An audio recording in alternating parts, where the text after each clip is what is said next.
Truth. Unforbidden.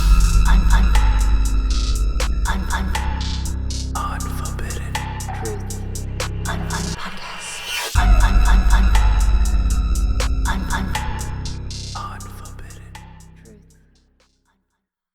Welcome to Unforbidden Truth. I'm Andrew. This is part one of a two-part interview with convicted mass shooter Naveed Haq and his father, Mian Haq. Naveed Haq was born on September 23, 1975, in Cleveland, Ohio. Naveed is the son of a prominent Muslim American leader in the Tri-Cities area in Washington state. His father, Mian, worked at a nuclear facility and helped found the local Islamic Center. Naveed graduated from high school in 1994 from Richland High School in Richland, Washington.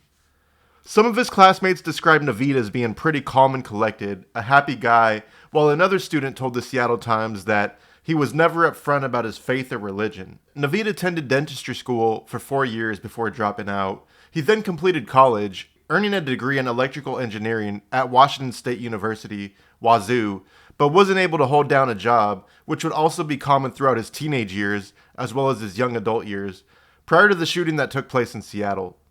Naveed didn't have many friends growing up. A Seattle Times article quoted, "The only friend Haq listed on the social networking website, Friendster.com, a man from a Hindu background, saying, 'I'm beginning to think I was his only friend in the Tri-Cities. I don't recall him hanging out with anybody else.'" A former classmate and best friend of Naveed's, by the name of Wick Renner, described his feelings of Naveed as being frustrated with Naveed's aimlessness prior to the mass shooting. Naveed had spent a summer in a studio apartment, flirting with women on the internet. Naveed had briefly married, which was an arranged marriage in 2001. That didn't last long. His bride never returned to America with him, and that was the end of the loveless marriage. Naveed was no stranger to the law prior to the mass shooting that took place. He had a series of brushes with the law, mostly traffic violations, but no serious criminal record. In March 2006, he was arrested for public exposure at the Columbia Center Mall in Kennewick, Washington, after standing on a fountain near a Macy's store, harassing women nearby at the store's makeup counter. At one point, he had exposed his penis to young women passing by the fountain. Naveed was taking medication at the time for bipolar disorder, and he had stated many times that he had not been happy with his life and sometimes made anti-Semitic statements, which seemed to be random. Naveed's parents had witnessed his struggle with mental illness over the years. Although Naveed grew up as a Muslim, he was baptized as a Christian in December 2005 and attended Bible study for several months. The Bible study leader had noted that Naveed had been suffering from mental health issues, which had added to the conflict with his family over religious conversion. The Bible study leader, Albert Monolago, added that he thought Naveed had been doing good in dealing with his own anger. The last time he saw Naveed had told him that he was moving to Seattle to search for a job. He had recently won an essay contest for a U.S. Institute of Peace scholarship. Naveed's world came to a violent turn on July 28, 2006, when he had gained access to the Seattle Jewish Federation building in Seattle, Washington. He stuck a gun behind a 13-year-old girl's back, demanding her to dial the code into the intercom, getting him into the second secured building. After he made his way into the building, Naveed began firing into the room he was in. Pamela Waiter was killed, Layla Bush was critically wounded, Dana Klein, Cheryl Stumble, Carol Goldman, and Christina Rexroad were all wounded in the attack. At the time of the shooting, it was reported by a witness that Naveed had shouted, "I am a Muslim American, angry at Israel." During the shooting, Naveed called a 911 operator and said that, "These are Jews, and I'm tired of getting pushed around, and our people getting pushed around by the situation in the Middle East." Naveed eventually agreed to give up after the 911 operator talked him down, mentioning his family. He was arrested and held on $50 million bail, pending full charges the following afternoon. Naveed Haq was charged with 9 felonies, including aggravated first-degree murder, 5 counts of attempted murder, kidnapping, burglary, and malicious harassment, a hate crime law. His court-appointed attorney confirmed that he was suffering from bipolar disorder, but was unclear whether he was going to try to use that as an insanity defense. The King County prosecutor told the Seattle Post-Intelligencer that many mentally ill individuals can fully be held responsible in the criminal justice system. On August 10, 2006, Naveed requested to enter a plea of guilty on all charges against him, which surprised his lawyer as well as the community. The judge in the case had delayed entering a plea until there was a competency hearing. Naveed's parents released a statement expressing their shock and sorrow over the shootings. We could not have imagined for a moment that our son would do this senseless act. This is utterly contrary to our beliefs and Islamic values. On December 20th, 2006, it was announced that the death penalty would not be sought in this case. Life in prison without the possibility of parole would be the ultimate sentence. Naveed's trial began in the King County Courthouse in Seattle, Washington on April 14th, 2008, and was expected to last a bare minimum of 6 to 8 weeks, which was being covered on court TV. On June 4th, 2008, the jury found him not guilty on one count of attempted murder for victim Carol Goldman. On the remaining counts, the jury declared itself to be hung, which caused the judge to declare a mistrial. His second trial began in late 2009, and Naveed Haq was found guilty on all counts, including aggravated first-degree murder. On December 15th, 2009, Naveed Haq was sentenced to life in prison without the possibility of parole, plus 120 years. Naveed Haq is currently serving out his life sentence plus 120 years at Washington State Penitentiary in Walla Walla, Washington. Here's part one of my interview with Naveed and his father, Mian Haq. My name is Mian Haq, and I'll spell it for you. First name is Mian, M-I-A-N, and the last name is Haq, H-A-Q. Naveed Haq is my son. Do you remember the moment your wife was pregnant with a baby boy, whom would be later named Naveed? Of course, I remember it was in 1975 in Cleveland, Ohio. Do you remember the moment Naveed was born? Do you remember what the feelings were, what the emotions and everything were? Yeah, we were pretty excited. It was our first kid. My wife had just came from Pakistan, and then after about a year, Naveed was born. Yeah, it was a good moment for us. We were naturally, we were very happy to have a son, a born. Do you remember how the two of you came up with the name Naveed in the first place? Yes, I do. My wife actually picked his name. It meant happy news in our native language. Happy news? Happy news. How would you describe Naveed's childhood overall, behavior-wise, more than anything? He was very active and a hyper kid, but sometimes he will be shy too, meeting new people. But other than that, see, he was our first kid, and we also kind of it was our first experience to have a kid. It was we learned how to raise a kid, and then the next son was born. It was a lot easier. So during Naveed's childhood, was he like a good kid? He wasn't, like getting into trouble or anything like that? No, not that we recall. No, we were in Cleveland, Ohio, and normal routine. My wife was homemaker, and I was working as a civil engineer. We just like any young family, we had started our careers. When did you first notice a change in Naveed's mental health? Was it early on as a teenager or as a young adult? We noticed a change in his behavior when he was in his junior high school. Although he was excelling in his studies, getting excellent grades, he started having problems in making friends. He would try several sports to keep him busy, such as football, badminton, tennis, wrestling, etc. But will lose interest after a very short time. He started developing complexes, because of his ethnicity, religion, and race. he started complaining about his heritage and about the behavior of bullies in his class. Um, he became a sort of loner. You spoke of some problems he had, in school or with other kids. What sorts of problems did he have? They will tease him, make fun of him. He was probably one of the only minority student in the class, and he was kind of short, in height. So they will just pick on him and bully him. But then started getting busy in sports, so that helped. The sports helped him actually a little bit.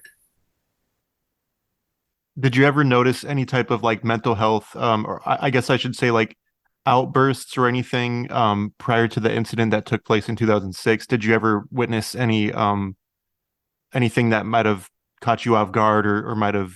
Oh yeah, after when he came back from Philadelphia, um, and came back there, then we noticed he will have ups and downs, and the bus, and sometimes he will be very happy, other times he will be lonely, the tears will start coming, and he would do some kind of bizarre things. He met a girl somewhere, and the girl told him uh, she needed a ride to go to North Dakota. She didn't have the money, so he right away jumped. He says, okay, I will take you to North Dakota, just like that. I mean, those kind of instances were happening, and we were trying to understand.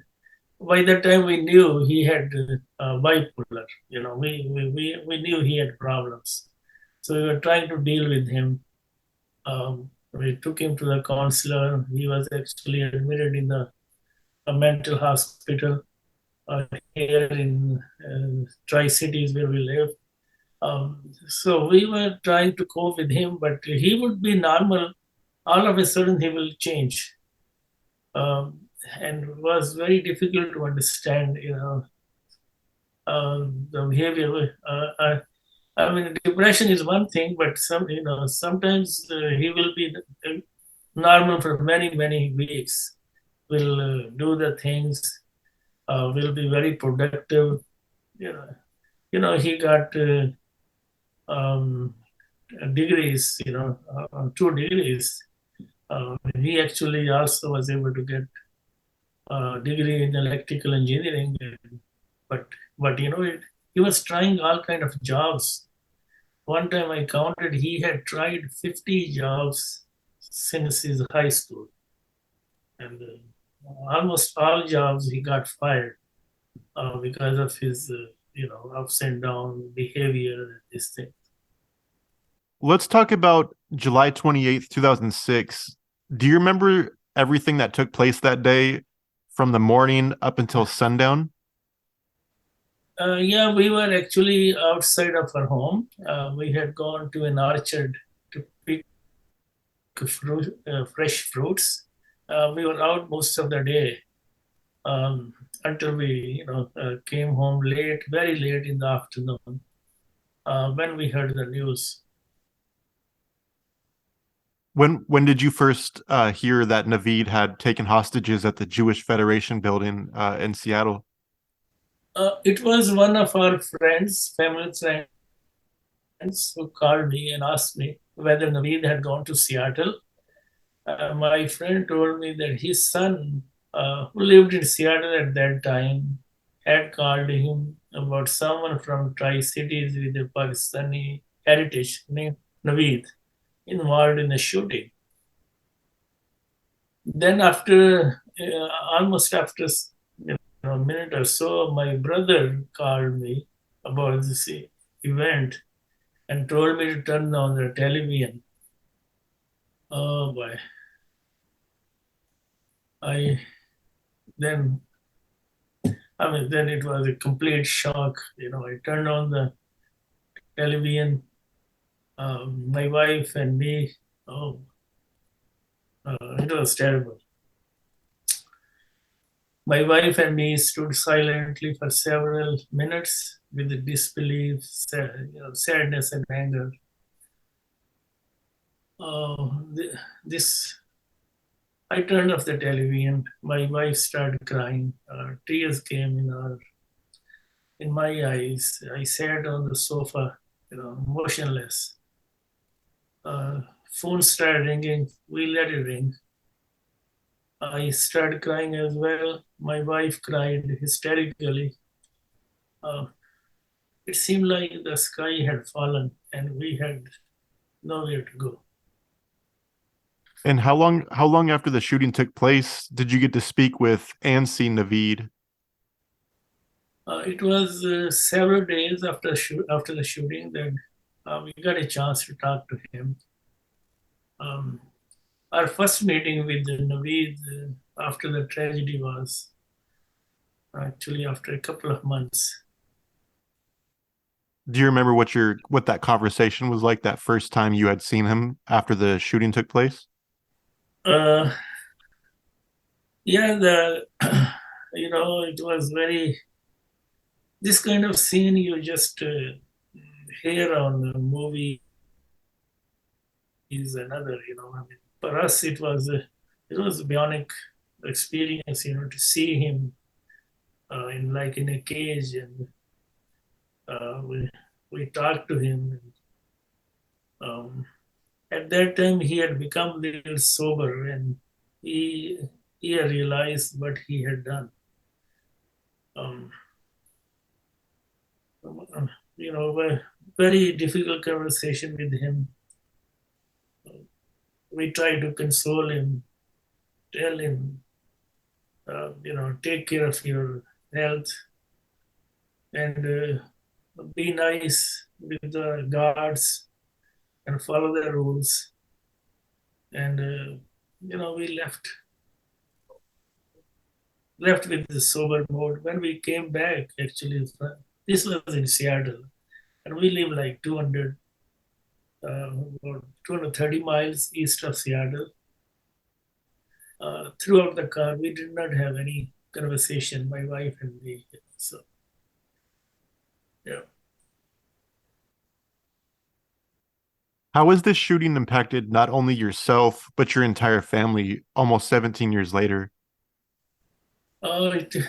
It has a lasting impact, physically and mentally, on me and my family.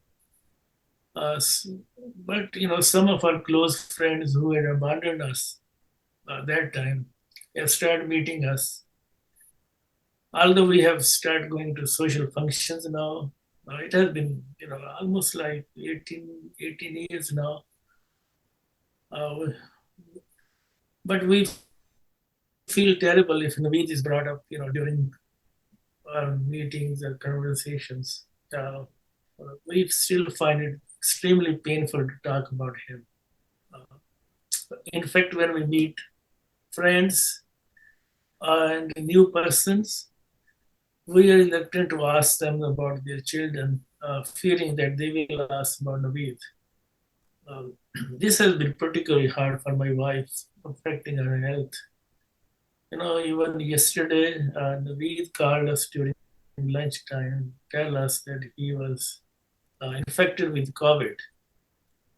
She started crying, had a miserable time the whole day, and she reminded me again about Naveed this morning, wondering how is he coping with his sickness with no one around. You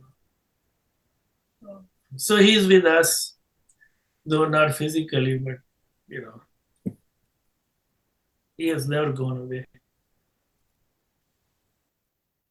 Have you or your family ever been harassed due to this incident that took place, having the last name Hawk? Uh, initially we kind of quarantined ourselves. We did not leave the home for several weeks.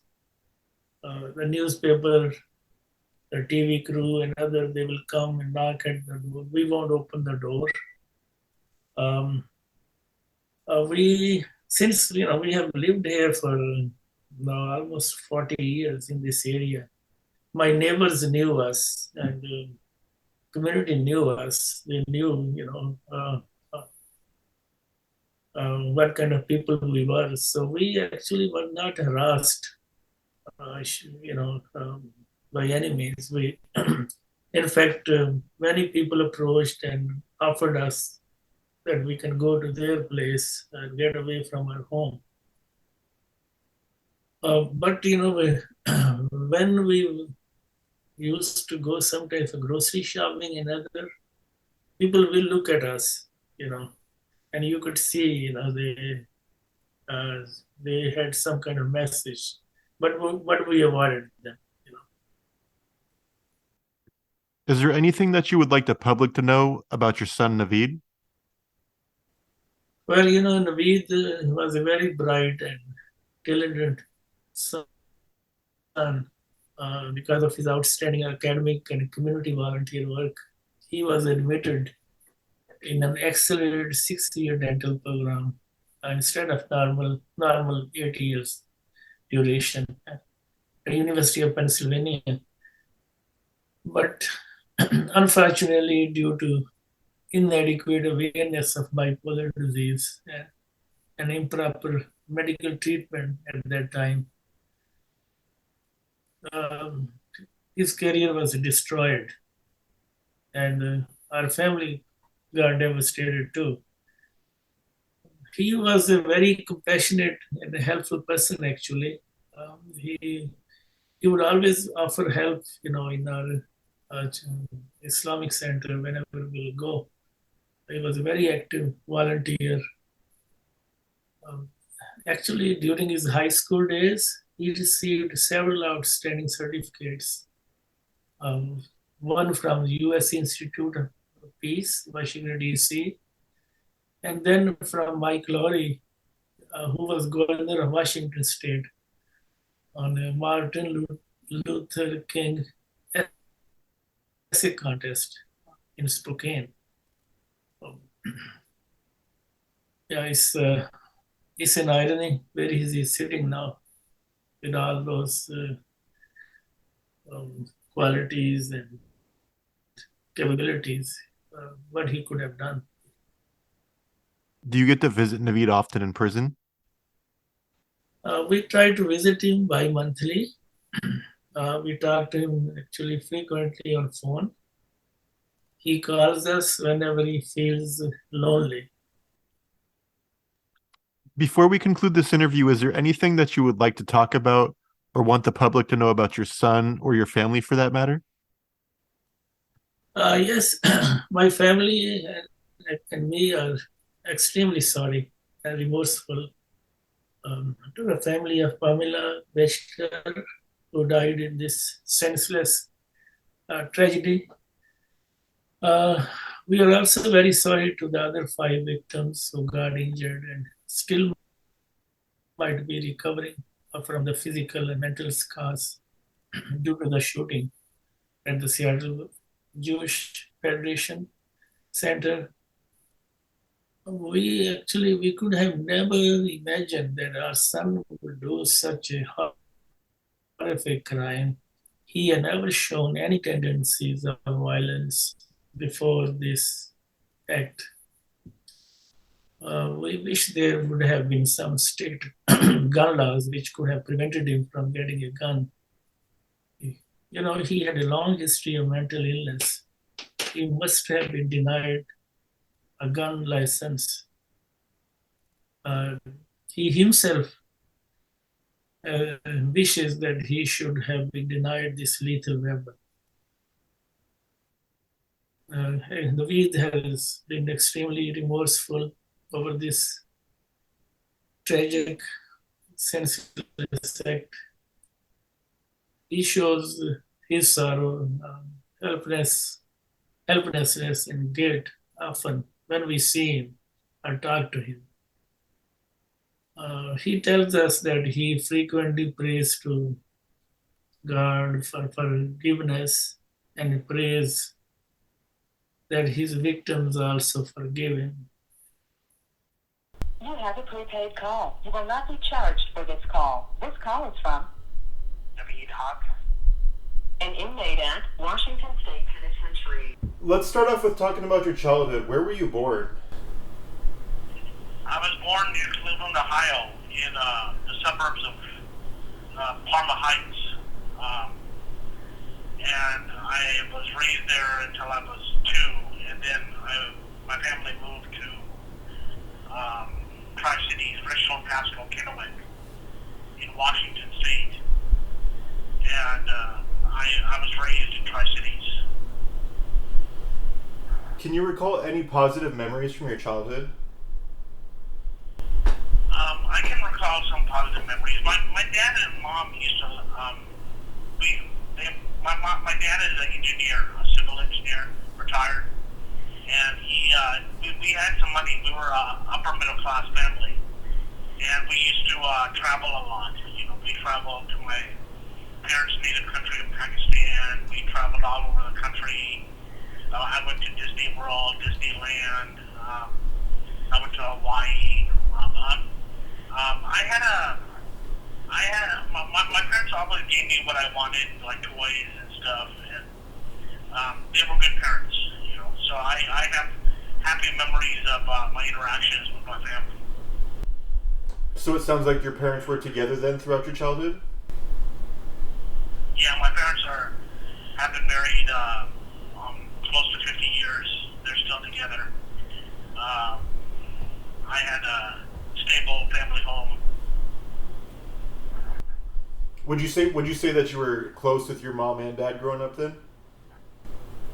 I was very close to my mom and dad, extremely close.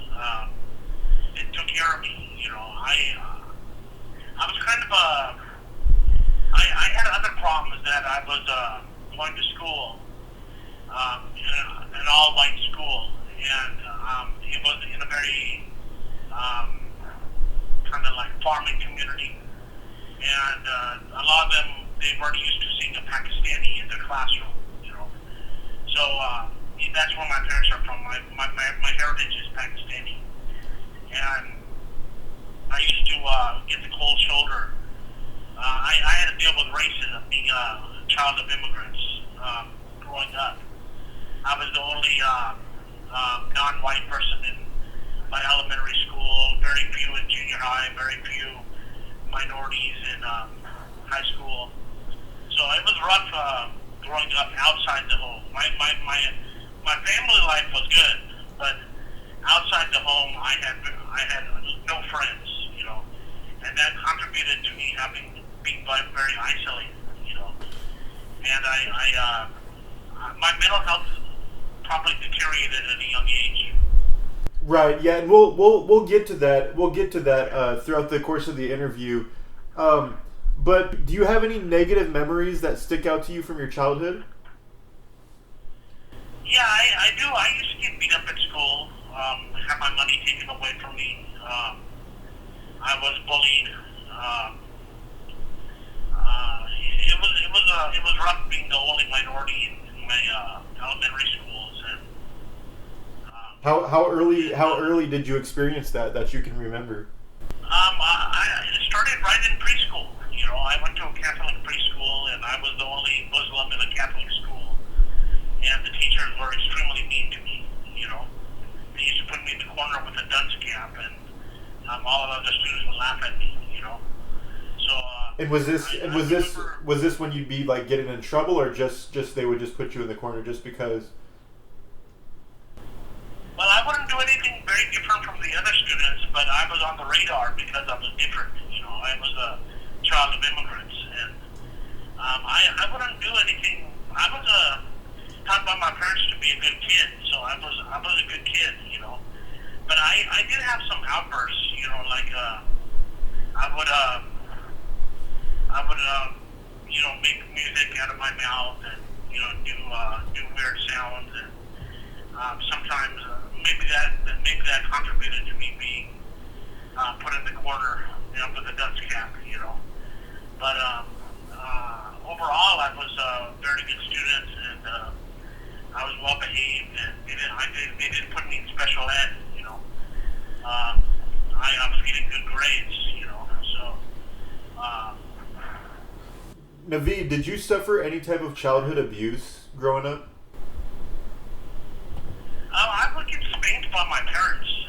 but back then that was normal, getting spankings was normal when you were, especially in Pakistani culture, that is what do they call it, corporal punishment,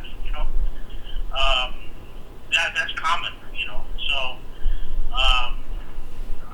I know nowadays kids don't get laid hands on by their parents, or Child Protective Services calls up. But that was just the way it was back then. That we got spanked if we did anything wrong, So, Right. but no sexual abuse. No sexual abuse. I come from a loving home, What about? good to me. Yeah. What about any type of childhood trauma that you might have experienced? Yeah, I didn't suffer any childhood trauma, no sexual abuse, but I got spankings, but that was normal back then. That was corporal punishment. If you did anything wrong, you got spanked, by both your mom and dad. So, but I know nowadays that it's a different time now, and kids don't spank their children, or they'll have Child Protective Services take their children away. But back then, that was a normal procedure, and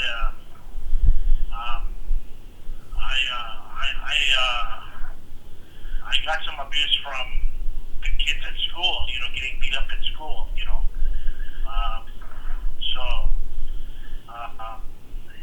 the teachers wouldn't help me when I got beat up, they were just like, you're on your own, so.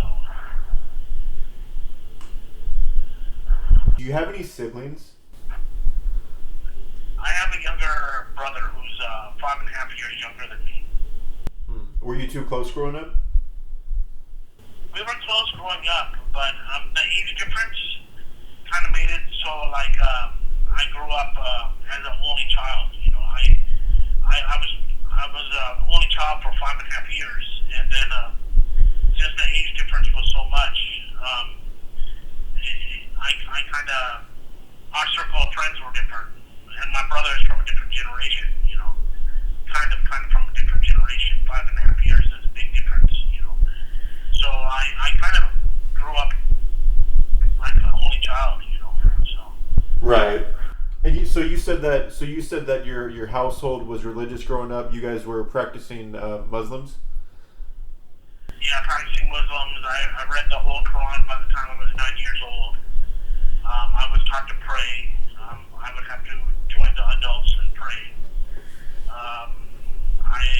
No alcohol at all. No drugs. No smoking. No nothing. We were taught to be. We were in a conservative Muslim family. We were taught to follow Islamic teachings, and we would go to the Islamic Sunday school and learn our prayers and learn about the history of Islam and Islamic civilization. And it was religious. I grew up very religious as a Muslim. What would you say that some of your hobbies were growing up as a child that you had? I used to like to play sports. I played soccer in elementary school. And in junior high, I played baseball. And in high school, I played football and tennis. Football for the first 2 years, 9th, 10th grade, and tennis for 11th and 12th, because I didn't grow. I'm only 5'4", so when all the kids outgrew me, I had to pick a different sport, So I chose tennis after everyone outgrew me, So I've always been a small guy, except for 9th and 10th grade when I had a pretty growth spurt, and I caught up with everyone, So. Did you have any type of dreams or aspirations as a child, whether it be dream career or what you wanted your life to look I wanted to like? be a doctor. Yeah, I wanted to be a doctor. At a young age, I wanted to be a doctor, engineer, or something professional.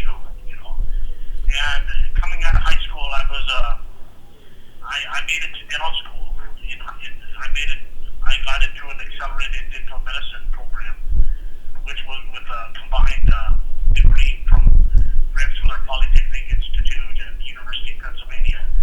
But I failed at the dental school because of my mental health. And after I failed dental school, my parents put me through engineering school, and I got my engineering degree. But I failed as a tech worker because of mental health. So my aspirations were to be a professional, either doctor or engineer, from a young age. I was very ambitious. And my parents taught me to be ambitious. So Naveed, what was your behavior like growing up, not only in your household, but with other kids, say, 9 years old to 16, 17 years old up until you became a young adult? I was a loner. Growing up, my parents spoke 3 languages in the home: Punjabi, Urdu, and English. And I was getting the words mixed up in all the languages. So then when I would go outside and talk to Americans, in my school, I would get the words mixed up. So they thought I was a foreigner. I was treated like a foreigner, And my behavior, I had decent behavior, but the problem was I was a loner because no one wanted to hang around with an immigrant child or a foreigner, So it was rough growing up, very rough. There's a lot of back then. There was a lot of xenophobia, against foreigners, So it was rough, You mentioned like bullying in school and whatnot. What types of things would you experience? I mean, I know it came to you being from the Middle East. I know that was the common denominator, but what would be the main I guess underlying circumstances when it came to the bullying, and how would they address that? The school staff or your parents or anybody. I remember one time in particular that stands out to me, that I was put in a chokehold by one of the older children, and this was in 3rd grade. And I was put in a chokehold, and I went to the classroom and I started crying, and the teacher was just laughing at me, and didn't help me at all. And there was another time that in 3rd grade or 2nd grade or something, where I had my money stolen from me. That was happening for a while, and then my parents had to come to school and tell the teachers to watch out for me, just watch after me, so my money wouldn't be stolen, So for lunch money, it was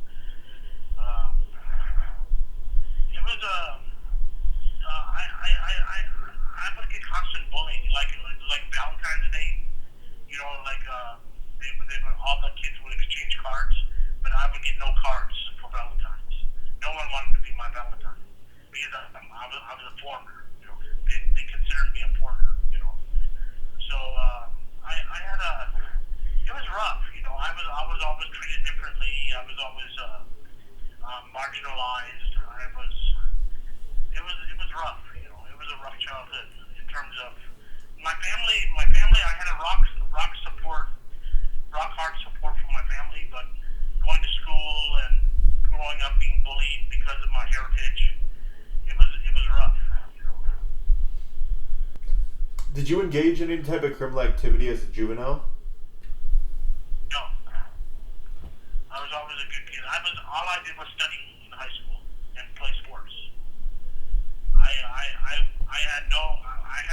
had a very strong moral compass. My parents taught me to follow the law, respect authorities,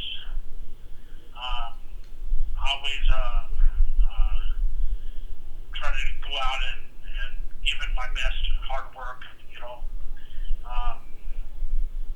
I tried my best to be be a productive student, So I never engaged in criminal activity, never. So Naveed, how were you when it came to relationships, whether that be romantic, friendships, family, etc. Whether that be like as a teenager or young adult. Yeah, I had a problem with relationships growing up because I was marginalized and different. And at home, I was taught that I have to go out with a Muslim woman. Um, so there were hardly any Muslim women in the schools I went to. There were maybe one or two, and they were also sheltered. They had a. I asked one to prom when I was in 12th grade. I asked a Muslim girl out to prom, and she politely declined me. So I didn't even go to my prom. I was just treated differently because of my heritage. So the girls would talk to me, and then they would just ignore me. When they saw that I was so different. I didn't have much luck in the relationship department. I just didn't.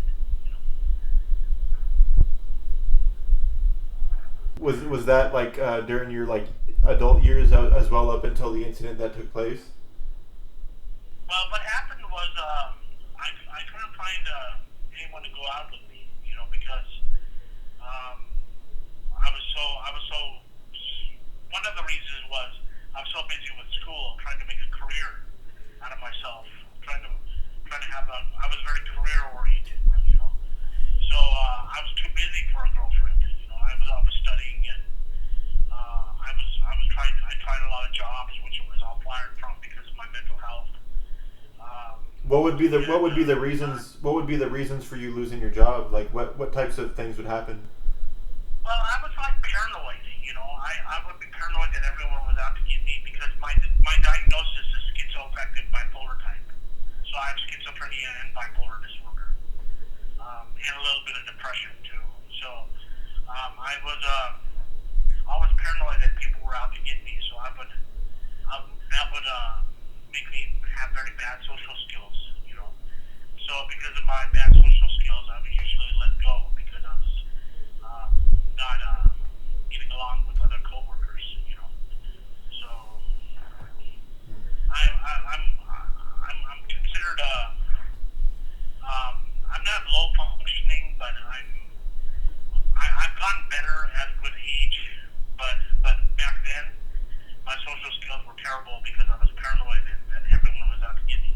So and the thing is, I was marginalized because of other things, because I was Pakistani heritage, Muslim. I'm brown. I was just marginalized. So going back to the relationships, when I reached 27 years old, and my mom and dad, bless their hearts, they arranged a marriage with me, with a Pakistani woman, and it was going to. Then we found out that she was just going to come here for the marriage visa, and so we divorced after that. But I actually was married for 2 years, and it wasn't a real marriage though. It wasn't a real marriage. It was an arranged marriage, and it didn't work out. So I've always been proud of my heritage. And I've noticed that a lot of the people I'm locked up with, they come from broken homes. They have substance abuse disorders on top of their mental health. They were homeless. They didn't have stable housing. I didn't really have too much of that growing up. That I always had a stable house. I didn't have a substance abuse problem. But my mental health was real bad. That was the problem. So Naveed, tell me about your criminal convictions and arrests you had after turning 18 years old before the case that landed you an inevitable life sentence. Yeah, I was arrested. First of all, I 28, and then I graduated with my engineering degree from Washington State University, Tri-Cities in Richmond, Washington, in 2004. And after I got done with school, that's when my life fell apart because I didn't have the structure of school to keep me out of criminal activity and keep me out of poverty. So what happened was I went to the mental hospital. My psychiatrist, I got a new psychiatrist, and he put me on this medication called Lamictal. And Lamictal gave me a bad reaction, and I had a psychotic episode, and I was admitted to a mental hospital when I was 29. And then when I finished the mental hospital, I lost my health insurance, and then I got put on Medicaid, and I was put on a fixer. And that's when my life went totally out of control.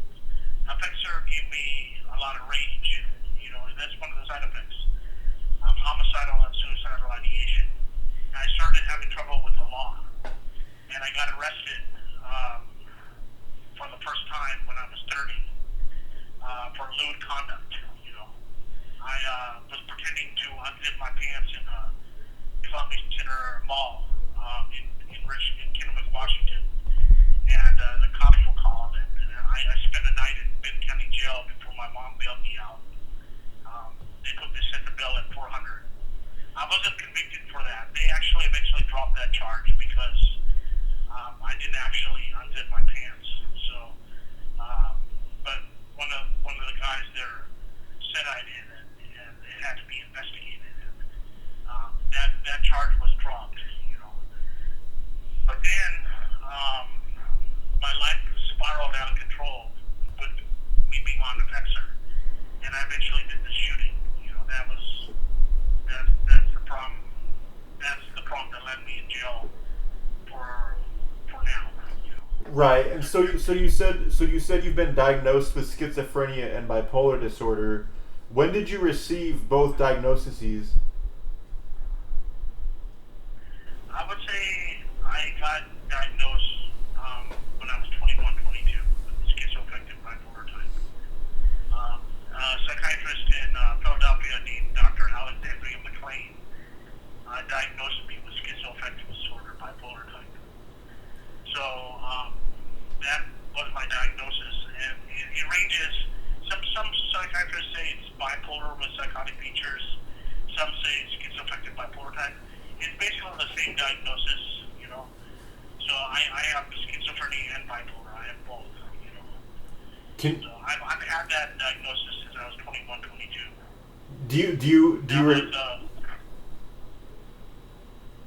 Do you recall when you first started experiencing symptoms, and do you remember what those symptoms were at first? Yeah, I started having massive emotional problems in junior high school. That was when I was like 12, 13 years old. And it got really bad in 9th grade, and when I was 14. And one of my English teachers told me that I should seek out counseling. And I went to the guidance counselor, and I asked him, hey, I need some counseling. And he said, we don't do this. This was in 1994. He said, we don't have a therapist in the school, So I should have pressed the issue and asked to see an outside therapist, but I didn't know, I didn't actually start therapy until I was 21, 22, It helped for a while, but when I got on a fixer, that my life went out of control, So were you experiencing like audio hallucinations or like visual hallucinations, like what was like I guess at the age of 21 years old? Yeah, it's audio. It's mostly audio hallucinations. I would hear voices. Do you remember what they would be saying or telling you, or what they would sound like? Voices would tell me that I would think that I could read people's minds. I would hear a voice and I would think it's coming from a person, and then I would react to the voice, and the person didn't even say anything, and then very awkward because I'm hearing these voices, and I'm thinking it's coming from people, but they're not even talking to me. And that's one of the reasons I lost most of my jobs too, because I was hearing voices, you know. So I just couldn't socialize because I was paranoid, hearing voices, and it just as far as visual hallucinations, I didn't have too many of those until I reached 45 years old. Just last year, I had some visual hallucinations. Growing up, I didn't really. Sometimes I would see people glowing. You know, that was one recurring visual hallucination. I would see people glowing. You know, so I would think that maybe they're heavenly bodies or something like that. You know, but it was mostly auditory hallucinations. That's what I suffered with the most. You know. So what was the first thing that was done or wasn't done, if that applies, when it came to your mental health and treatment, you know, at 21 years old, you know, when you were first diagnosed? You know, my treatment at first was decent, you know. I had private health insurance, so they would basically give me whatever I wanted. The psychiatrist put me on Depakote, Risperdal, Zyprexa, lithium. I was put on a lot of different medications, and the Zyprexa made me sleep a lot, and because it made me sleep a lot, I slept through most of my dental school classes and flunked out of dental school, you know.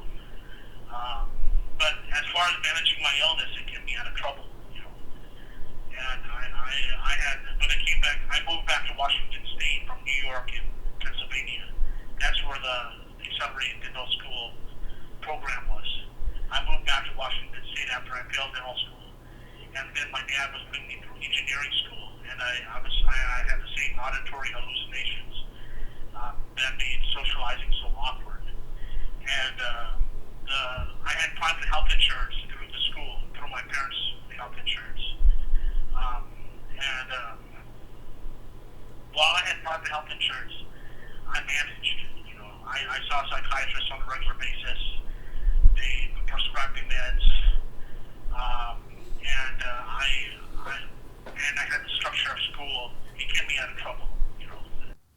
That was part one of my interview with Naveed and Mian Haq. If you'd like to listen to more episodes ad-free at that, head on over to www.patreon.com/unforbiddentruth. Memberships are as low as $3 a month, and it helps support the podcast. Thank you for listening. See you next week. Unforbidden truth. I'm